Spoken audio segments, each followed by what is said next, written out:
Chapter 3. Mike Devine. I could feel hands touching my body. The hands turned me onto my side. Someone started to empty the pockets of my leather jacket. They took out my wallet, my business cards, my gun. I opened my eyes a little. A face was looking at me.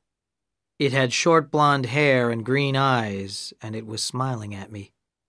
I smiled back. But the blonde woman's face didn't change. I closed my eyes and opened them again. She was still smiling at me. I moved my head a little. It hurt.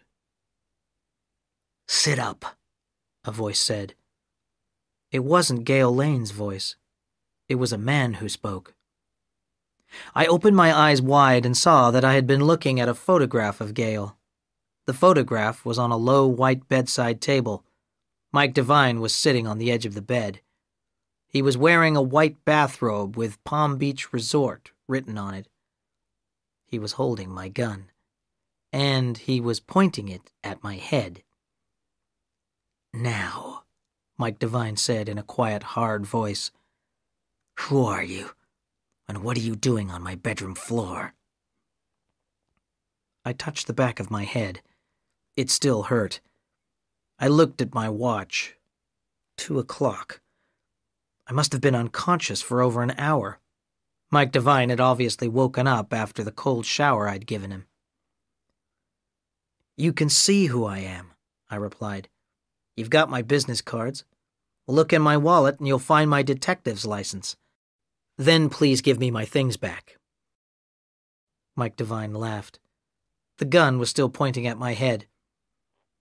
"I'm not that stupid," he said, and he threw the wallet over to me. "You open the wallet and show me your license." I picked up the wallet and showed him my detective's license. "Okay," Mike Devine went on. "Now tell me what you're doing here.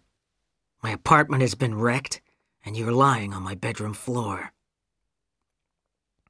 I told Mike what had happened and how I'd helped him to get home. He looked at me and shook his head. "No," he said after a moment. "I don't remember a thing, and I don't believe you." He walked over to a phone by the bed and picked it up. "Get me security," he said. There was a pause. After a few moments, he spoke again. "Security? Hi, this is Mike Devine in 501. I've got an intruder here. Can you come up?" "No, I'm not in danger. I've got his gun." Mike hung up and sat down on the bed. "You're making a mistake," I said. "We'll soon find out," he replied. 2 minutes later, someone rang the bell of the apartment door, and Mike Devine went to open it. A moment later, he came back into the bedroom with another man.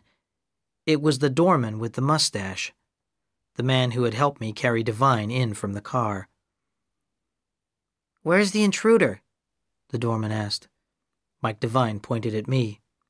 The doorman gave a short, loud laugh. "He's a private eye," the doorman said. "He brought you home, and he and I carried you up here." Mike Devine looked at me in surprise.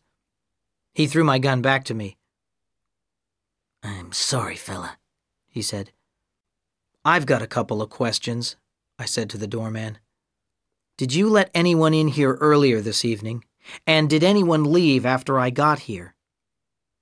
"The answer to both questions is no," the doorman replied. "I don't let people into apartments when the owner's out, and no one left. If anyone had gone out through the hallway, I would have seen them." Mike Devine thanked the doorman, then turned to me. "There's one thing, Mr. Samuel. I don't seem to have any money on me. Could you lend me $50? I smiled. Rich people.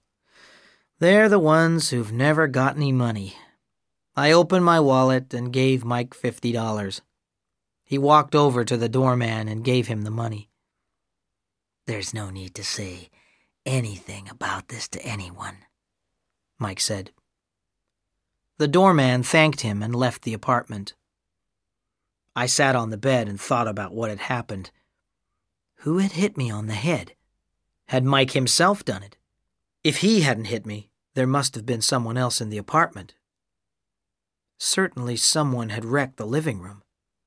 Perhaps that person had hit me on the head when I came into the bedroom. But why? I asked myself the question, but my head hurt and I felt tired. I couldn't think of an answer.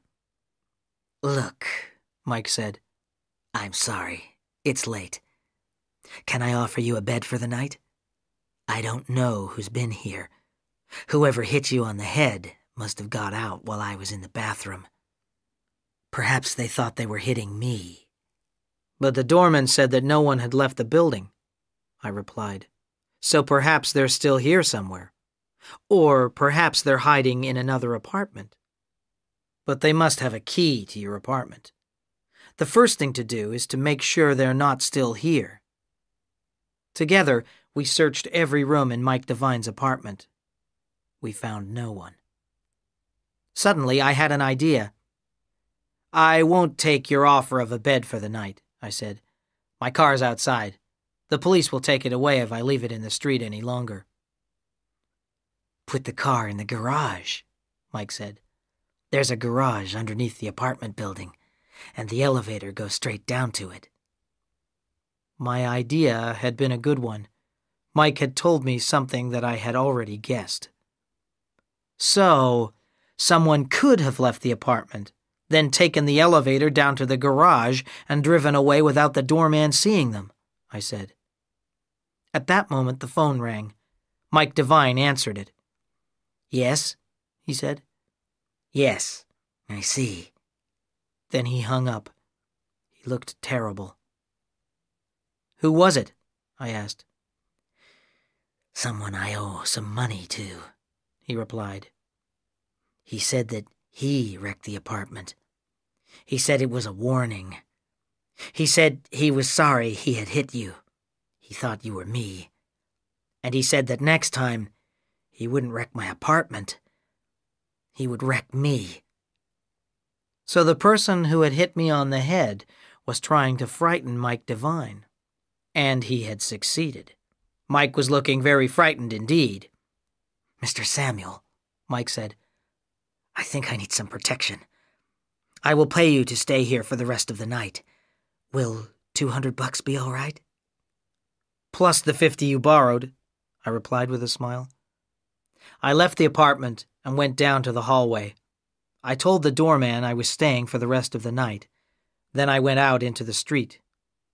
Quickly, I drove the Chrysler into the underground garage. 10 minutes later, I had turned off the lights in Mike Devine's living room, and I was sitting in a comfortable chair with my gun beside me. Mike had gone to sleep in his huge white bed. The hours passed. Nothing happened. There were no intruders. I didn't get any sleep. The phone rang at 6 o'clock. I answered it. "Mr. Devine's apartment," I said. "Who's that?" a woman's voice asked. I knew that voice. It was Gail Lane.